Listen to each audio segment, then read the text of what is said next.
स्वागत है आपका जिंदगी के उस पार के 5th एपिसोड में। आज की कहानी प्रेम की है। प्रेम एक छोटा बच्चा है जो हमेशा मुस्कुराता रहता है और जहाँ जाता है वहाँ बस खुशियाँ बांटता रहता है।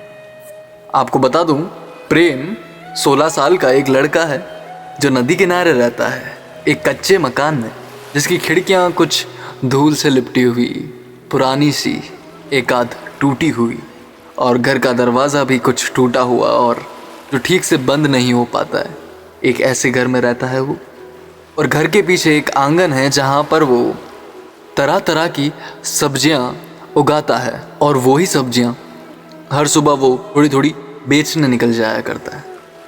हर रोज ताज़ी सब्जियों और रसीले फलों से भरा टोकला लेकर निकल पड़ता था पूरे गांव में और हर जगह जाकर अपनी ताज़ी सब्जियां बेचा करता था। इसी से तो वो कुछ पैसे कमाता था ताकि वो भी हर रोज कुछ खा सके और चैन की नींद सो सके। वो एक दिन जब वो सब्जी बेच रहा था, उसने देखा कि थोड़ी दूर से एक बुजुर्ग अम्मा आ रही थी। अपनी छड़ी से धीरे धीरे आगे आ रही थी। उनका चेहरा बहुत मुलायम सा, झुर्रियों भरा चेहरा और आंखों के ऊपर एक मोटा काला चश्मा, और जैसे तैसे बहुत धीरे धीरे वो प्रेम की तरफ आ रही थी। तो प्रेम ने जल्दी जल्दी अपने सारे ग्राहकों को उनकी सब्जियां दी और पहुंच गया उन अम्मा के पास। बड़े ही प्यार से प्रेम पूछता है, माँ जी, मैं आपकी क्या मदद कर सकता हूँ? तो अम्मा उधर से कहती हैं कि बेटा, कुछ सब्जियां खरीदनी थी मुझे। तो हमारा प्रेम फट से बोल पड़ता है, कहिए ना माँ जी, क्या चाहिए आपको?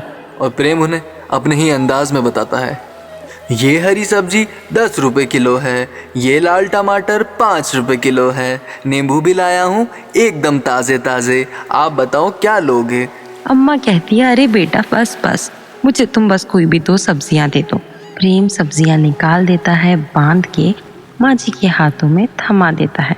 अम्मा पूछती है, कितने पैसे हुए बेटा? प्रेम बता देता है और अम्मा अंदर से पैसे निकाल कर प्रेम को दे देती है और फिर अम्मा जाने लगती है। प्रेम जब पैसे देखता है तो वो देखता है कि अम्मा ने तो उसे 30 रुपए दे दिए थे, जबकि उसने सब्जियां तो केवल 20 रुपए की दी हैं। तो प्रेम फट से आवाज लगाता है, माँ जी, आपने तो मुझे 30 रुपए दे दिए, मेरे तो 20 ही बनते हैं। अरे रुकिए ना, ये बाकी के पैसे लेते जाइए। अम्मा मुस्कुराने लग जाती है। प्रेम से अपने पैसे लेकर कहती है उसे, तुम्हारा दिल बहुत साफ है, तुम जीवन में हमेशा खुश रहोगे। प्रेम तो ये बात सुनते ही काफी खुश हो जाता है और उसका तो काम ही खुश रहना और खुश करना है। अम्मा फिर वहां से जाने लगती है। प्रेम का मन नहीं मानता। फिर प्रेम जाता है माँ जी के पास और कहता है कि मैं आपको रास्ता दिखा दूँ आपके घर तक। माँ जी बोलती है, हाँ बेटा, चलो, तुम भी चलो। प्रेम जब वहाँ पहुँचता है तो देखता है कि अम्मा का घर तो प्रेम से भी छोटा है। उसमें खिड़कियाँ नहीं, सिर्फ एक खिड़की थी, वो भी पूरी टूटी। अंदर एक लालटेन लगा हुआ था, एक चटाई बिछी हुई है और एक चूल्हा है जहाँ पर वो खाना बनाती हैं, और वो अकेली हैं और ज़्यादा उनके पास पैसे भी नहीं हैं। प्रेम की इच्छा हुई कि मैं उन्हें पैसे दे दूँ, पर प्रेम के पास इतने पैसे थे नहीं। तो वो जैसे ही वहाँ से निकलता है घर आने के लिए, तो रास्ते में से एक कागज़ लेता है और उस पर लिखता है, मेरे 50 रुपये यहाँ पर खो गए हैं, अगर किसी को मिले तो आप मुझे इस पते पर आकर दे दें, मैं देख नहीं सकती। और वहाँ नीचे पते में वो माँ जी का पता लिख देता है और उस इश्तिहार को सबसे भीड़ वाली रास्ते पर लगा देता है। तो अगली सुबह सब वहाँ से जब निकलते हैं तो देखते हैं कि यह इश्तिहार लगा हुआ है, और जो प्रेम ने लगाया था, 100 में से 80 लोगों ने तो वो उस इश्तिहार को देखकर मुंह फेर लिया।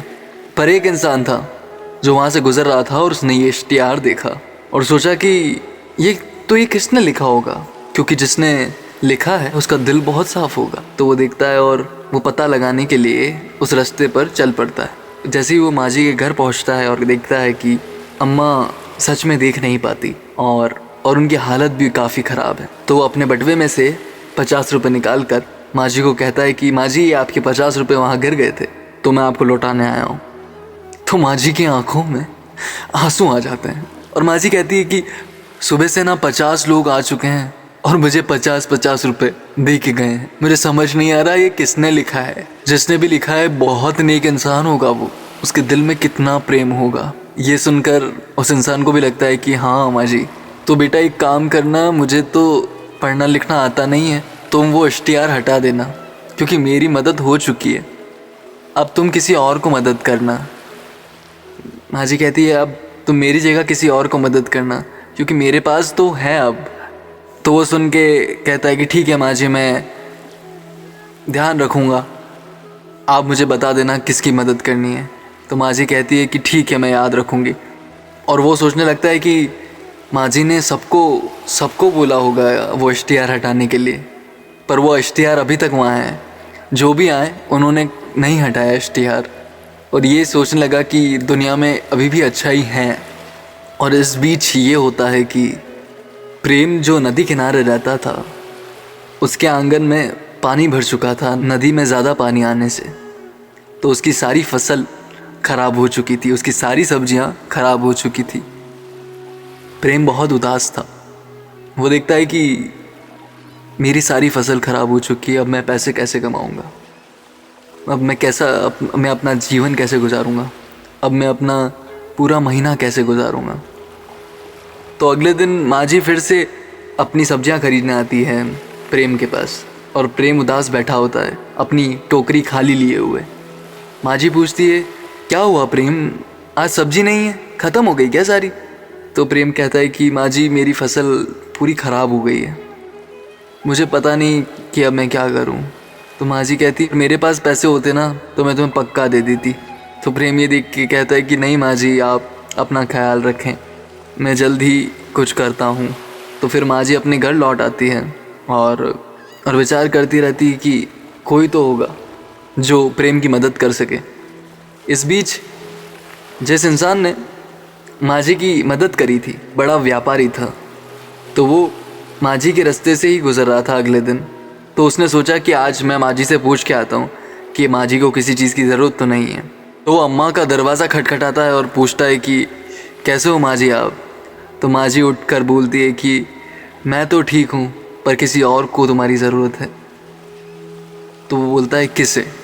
तो माँ जी बताती है प्रेम के बारे में, प्रेम के हालातों के बारे में। और तो वो कहता है कि हाँ, मेरे पास इतने पैसे तो हैं कि मैं उसके लिए कुछ टोकरी भर सब्जियां जुगाड़ सकूं।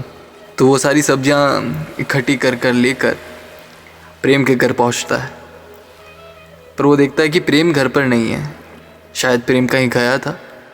तो वो टोकरी वहीं रख देता है और एक पर्ची पर लिख देता है कि प्रेम, ये तुम्हारे लिए है, तुम्हारे प्रेम का जवाब।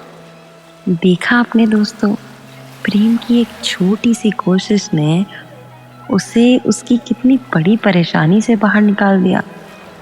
तो दोस्तों, जब हम दूसरों के लिए दिल से करते हैं ना, जब रिश्ते हम दिल से बनाते हैं, तो अपने आप ही रिश्ते बहुत मजबूत बन जाते हैं और ये रिश्ते हमेशा हमेशा आपका साथ देते हैं। आपने देखा ना कैसे प्रेम ने अम्मा की मदद करी और कैसे अम्मा ने प्रेम की।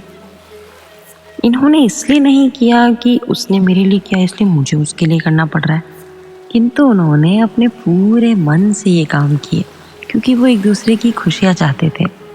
इसलिए हमेशा आप फोकस कीजिए कि आप कैसे लोगों को खुश रख सकते हैं। अगर आज कोई आपकी वजह से मुस्कुरा रहा है तो शायद इससे अच्छा आप कुछ कार्य कर नहीं सकते। श्री कृष्ण कहते हैं कि जैसे हाथ बने हैं काम करने के लिए, पैर बने हैं चलने के लिए, उसी प्रकार हमारा हृदय बना है प्यार देने के लिए, प्रेम देने के लिए। तो this is what it is made for. मिलेंगे फिर अगले संडे एक नई कहानी के साथ जिंदगी के उस पार में।